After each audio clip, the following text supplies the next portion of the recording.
I love market crashes, and that might be controversial. Of course, every market crash feels terrifying in the moment. Prices fall and panic ensues, but here's the truth. Market crashes can actually be the best opportunity to make money. So in this video, I'm breaking down the exact playbook that I'm using to prepare myself to profit during the next CS2 market crash. CS2's economy has always moved in cycles. There's stable periods where items seem to be more or less fairly priced relative to supply and demand. Then there's a hype phase where prices get inflated as people stock up. Think about the periods following the CS2 announcement, the streamer unboxing spree in June, or even the price manipulation in September. FOMO goes through the roof, and people convince themselves it's a great opportunity. But in reality, these can be some of the worst times to buy in. Rest in peace, E.G. Hollow. And then inevitably, the crash comes. And this is the exact moment when wealth transfers from emotional investors to prepared ones. So that's the goal of this video, to ensure you're on the right side of that transfer. Let me break down exactly what that means. Before we continue, this video's sponsor, SkinSwap, is giving you a skin worth up to $50 entirely for free whenever you do your first trade and use my referral code. If you want to refresh your loadout, you can trade your skins for brand new ones in just a couple of seconds. Plus, the new Chinese markets feature lets you purchase cheap skins from Chinese sites directly, without the need for a Chinese ID or bank account. They accept deposits via crypto, MasterCard, and Visa.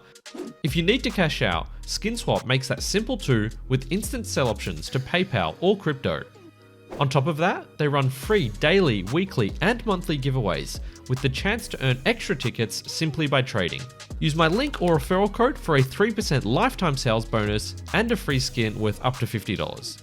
Big thanks to SkinSwap for supporting the channel. One of the most important rules in preparing for a crash is simple. You cannot be fully invested.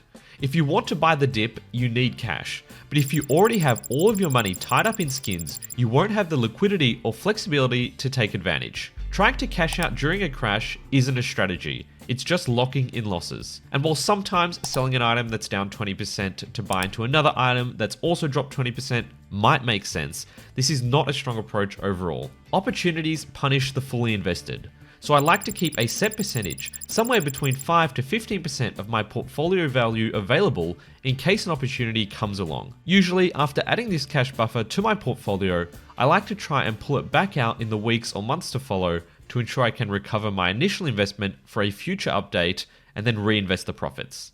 Next, we need a short list of items that are ideal to buy during crashes. It can be overwhelming when prices are dropping across the board. So how do we decide which is the best deal? Which ones are most likely to recover? Personally, I stick to buying liquid items. That's to say skins which have high demand and high trading volume. Because as I mentioned earlier, my purchases during a crash are not usually long-term holds. They're meant to be quick flips to resell on recovery. Of course, for those of you who have been in the CS market for a while, there's probably some obvious skins coming to mind. At the cheaper entry point, the AK Slate or Redline and the AWP Asimov.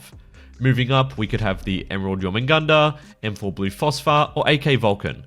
And then if you've got a big budget, you might consider high-end knives like the M9 or Karambit Dopplers, or skins like the Dragon Law. The examples I've just listed have all maintained high demand and liquidity over the years. If you're not sure about how liquid a certain item is, you can simply visit its item page on Price Empire and you'll see a liquidity percentage. The closer to 100, the higher the trade volume. Another alternative for cheaper items would be to take a look at the daily volume of Steam sales. If you're willing to put in a bit more effort and potentially hold a little longer, low float high-end skins, gloves and knives can sometimes offer up even better margins. For example, I picked up the 0.18 field tested Arid gloves for $918. While I don't have a screenshot of the page at the time, from memory, the cheapest listing may have been around $870, so I paid about $50 extra. But when I went to resell it a few weeks later, I was able to list it for several $100s above the cheapest field tested listing, and I made a $900 profit on this flip. I like to keep an eye out for the 0.07 to 0.085 range for minimal wear listings, and 0.15 to 0.17 range in particular for field tested listings, as these will easily get overpaid on regular sales. Also, keep in mind things like fade percentage or pattern or blue gem tiers if buying into skins that are highly pattern dependent, like for example marble fade or case hardened.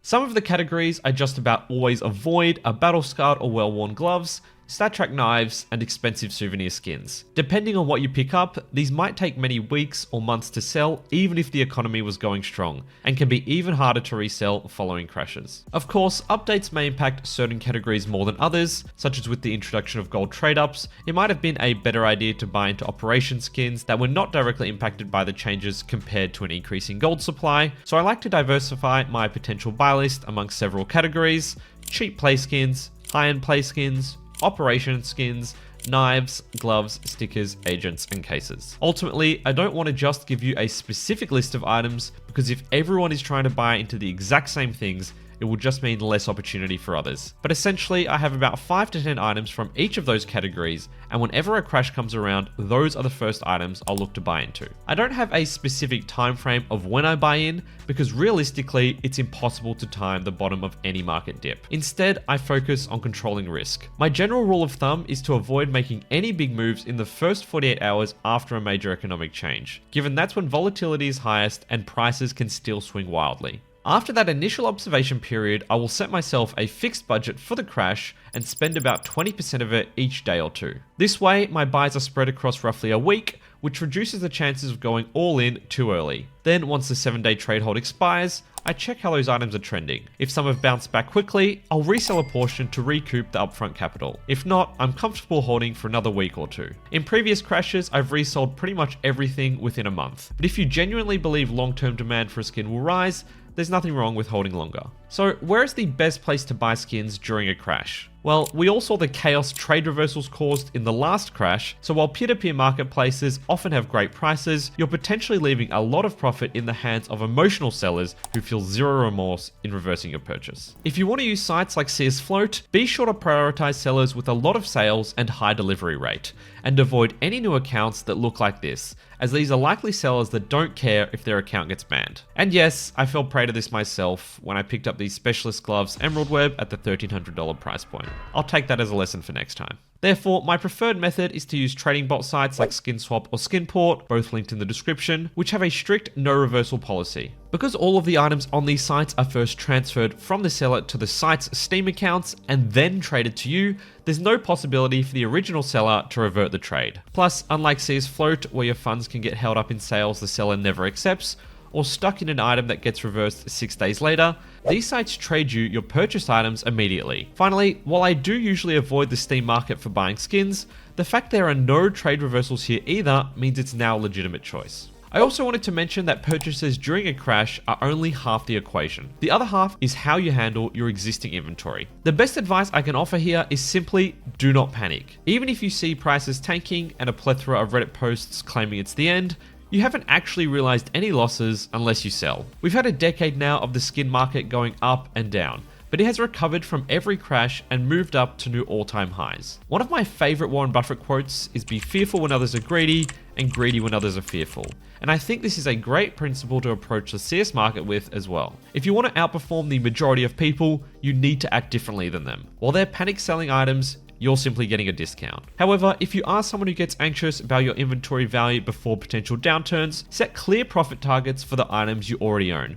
For example, if an item hits a 30% return, you'll sell, no hesitation. This helps you lock in gains during hype cycles instead of riding them back down, and leave you with cash on hand to buy back in cheaper when the next dip hits. With that said, the CS market is extremely volatile and there is risk associated. If you're spending money on pixels, you need to be comfortable with that risk and understand that nothing, including supposed ownership of said pixels, is guaranteed. While crashes offer up great opportunities, it's near impossible to predict exactly when they'll happen. So in the meantime, I suggest taking a look at this video, where I break down how the dollar cost averaging strategy you can start using today has made me thousands over the last few years. Best of luck and take care of yourselves.